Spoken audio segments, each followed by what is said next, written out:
Et si 1 million de signatures pouvait changer la trajectoire politique de la France en quelques jours? La semaine dernière, une pétition lancée par Philippe de Villiers a subitement pris feu sur Internet. Elle approche, voire a déjà franchi, le cap du million de soutiens et elle vient de recevoir l'appui public de personnalités politiques comme Laurent Wauquiez. Restez avec moi, je vais vous expliquer, pas à pas, pourquoi ce mouvement n'est pas seulement un battage numérique, quelles sont les coulisses qui poussent des responsables à s'y rallier et surtout, ce que tout ça pourrait concrètement changer pour vous, pour votre travail, votre quartier, vos enfants. La scène est simple et brutale. Le 7 septembre, Philippe de Villiers publie un appel pour un référendum sur l'immigration. Et en 6 jours, la mobilisation monte en puissance. Le compteur officiel du site de la pétition affiche des centaines de milliers de paraphes. Les médias nationaux rapportent que le seuil de million a été atteint ou est sur le point de l'être. Pendant ce temps, dans les bureaux parlementaires et à Matignon, on mesure la portée politique d'un signe public, comme la signature de Laurent Wauquiez. Ce n'est plus seulement une pétition d'opinion, c'est un signal pour une frange entière de l'électorat et pour des députés inquiets des prochaines échéances. Pour comprendre l'enjeu, il faut d'abord poser 2 réalités juridiques. En France, il existe plusieurs procédures pour consulter les électeurs, dont le référendum d'initiative partagée, le RIP, instauré par la réforme constitutionnelle de 2008. Mais ces procédures sont techniquement complexes et juridiquement encadrées. Le RIP nécessite l'appui d'un 5e des parlementaires et le recueil du soutien d'un 10e des électeurs inscrits. En pratique, transformer une pétition en référendum effectif demande des relais politiques solides et un passage obligé devant le Conseil constitutionnel. Autrement dit, une pétition massive fait bouger l'agenda public, mais elle ne traîne pas mécaniquement un référendum derrière elle, sans étape constitutionnelle et sans acteurs institutionnels prêts à s'engager. Maintenant, le contexte politique immédiat pèse lourd. Emmanuel Macron a nommé Sébastien Lecornu Premier ministre la semaine dernière. Lecornu, fraîchement installé à Matignon, est chargé de composer un gouvernement et surtout de restaurer une stabilité politique dans un parlement fragmenté. Dans ce climat fragilisé par les dernières secousses électorales, une pétition accompagnée de personnalités comme Wauquiez devient un levier de pression. Les signataires veulent faire résonner une voix populaire si forte qu'elle obligerait, selon eux, l'exécutif à rendre la parole au peuple. Mais la réalité institutionnelle est plus ténue. L'Élysée et Matignon disposent de marges de manœuvre importantes et appeler un référendum est une décision politique lourde de conséquences, pas un automatisme. Quel est le problème exactement? Pourquoi tant d'urgence et tant d'émotion autour d'un texte qui, sur le papier, n'impose rien? Parce que la question migratoire, depuis des années, ne se limite pas à des chiffres. Elle cristallise des peurs, des frustrations économiques, des désillusions sur le rôle de l'État et des perceptions très différentes selon les territoires et les générations. Quand une pétition déclare « Sauver la France » et appelle à contraindre le pouvoir, elle n'argumente pas seulement sur des réformes techniques, elle promeut une représentation du pays qui peut être mobilisatrice, mais aussi profondément clivante. Les campagnes référendaires sont des accélérateurs émotionnels. Elles simplifient, polarisent et transforment des débats complexes en un choix binaire. Et c'est exactement pour cela que certains acteurs politiques cherchent à s'y associer. Un référendum, même proposé, peut remodeler l'espace politique. Plongeons maintenant dans les coulisses. Pourquoi Wauquiez signe-t-il publiquement ? Pour plusieurs raisons qui se lisent plus dans le timing que dans le texte. D'abord, LR cherche à recoller avec une partie de son électorat qui a basculé vers le Rassemblement national ou qui se sent délaissé sur les questions d'identité et de souveraineté. En apposant sa signature, Wauquiez envoie 2 messages. À sa base, il dit « Je suis avec vous » et aux centristes et à l'exécutif, il dit « Nous pouvons peser ». Ensuite, pour des élus de droite et du centre-droit, la pétition est un moyen de tester l'opinion réelle, une sorte de thermomètre numérique. Si le thermomètre monte, la tactique peut évoluer, plus de demandes de loi, plus d'amendements, voire la proposition conjointe d'un texte parlementaire susceptible d'activer la procédure du RIP. Mais il y a un piège. Une tentative de passer par le RIP sur l'immigration a déjà rencontré un mur juridique. Le Conseil constitutionnel début 2024 avait rejeté une proposition sur le fond, jugeant certaines mesures incompatibles avec la Constitution. Et ces précédents juridiques pèsent désormais sur toute nouvelle initiative. Côté gouvernement, la pression est double. D'un côté, ignorer un mouvement populaire massif peut paraître comme du mépris et nourrir la colère. De l'autre, céder à des demandes simplistes sans passer par l'évaluation des effets juridiques et économiques peut créer des dégâts concrets, remise en question des conventions internationales, tensions avec des partenaires européens, impact sur la main-d'œuvre dans certains secteurs.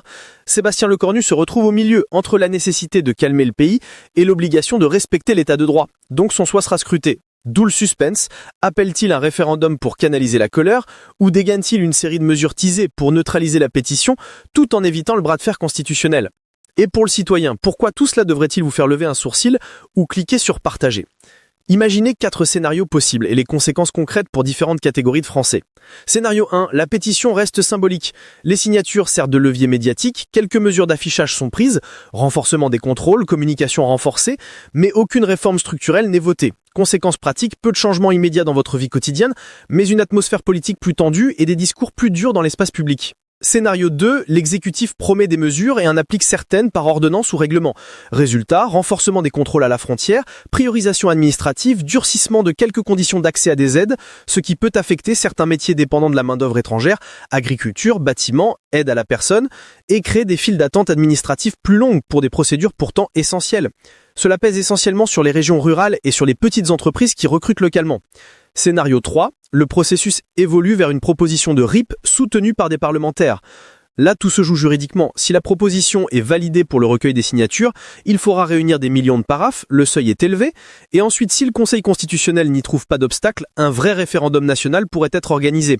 Un référendum sur l'immigration répartira le pays en deux camps, polarisés, transformera la campagne électorale et forcera à des réponses binaires sur des problèmes qui habituellement demandent des réponses nuancées et techniques.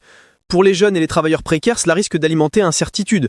Politique de quotas, modification des droits au travail, contrôle renforcé. Pour les migrants en situation régulière, un renforcement des conditions peut signifier des délais accrus ou des refus de renouvellement pour certains titres. Scénario 4, le RIP est bloqué juridiquement, le Conseil constitutionnel ou d'autres garde-fous annulent l'initiative.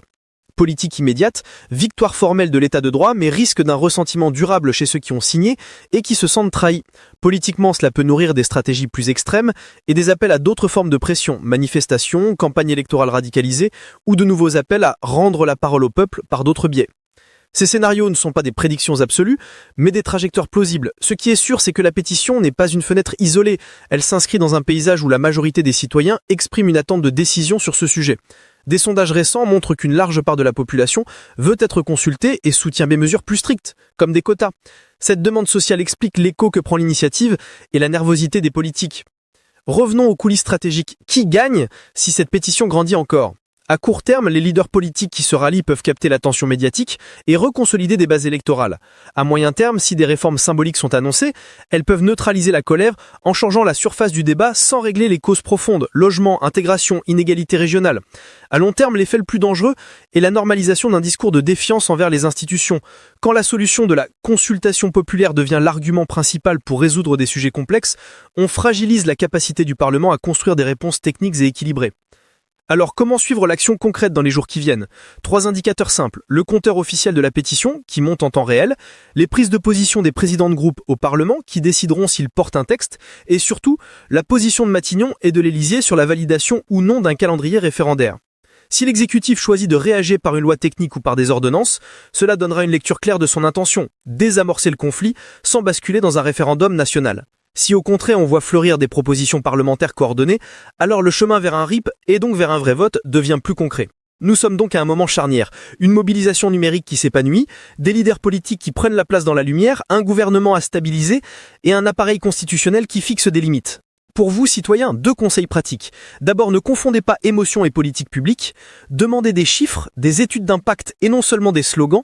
Ensuite, pesez votre voix. Une pétition est un signal, mais c'est dans les urnes, dans les débats locaux et dans la façon dont vous interpellez vos élus que se jouent souvent les décisions concrètes. Si vous voulez réagir maintenant, dites-moi en commentaire ce que vous ressentez. Peur, colère, scepticisme, indifférence. Partagez une situation locale que vous pensez concernée par la question migratoire, un employeur, une école, un service social, et je décrypterai dans une prochaine vidéo ce que signifie la réforme pour votre secteur précis. Abonnez-vous si vous voulez qu'on suive ensemble l'évolution de cette pétition et qu'on analyse les étapes juridiques et politiques en temps réel. Pour finir, une dernière révélation. Les grandes mobilisations d'opinion ont 2 vertus paradoxales. Elles poussent les élites à bouger, mais elles obligent aussi les décideurs à réaffirmer les règles du jeu démocratique. Don't forget to like, comment, and subscribe.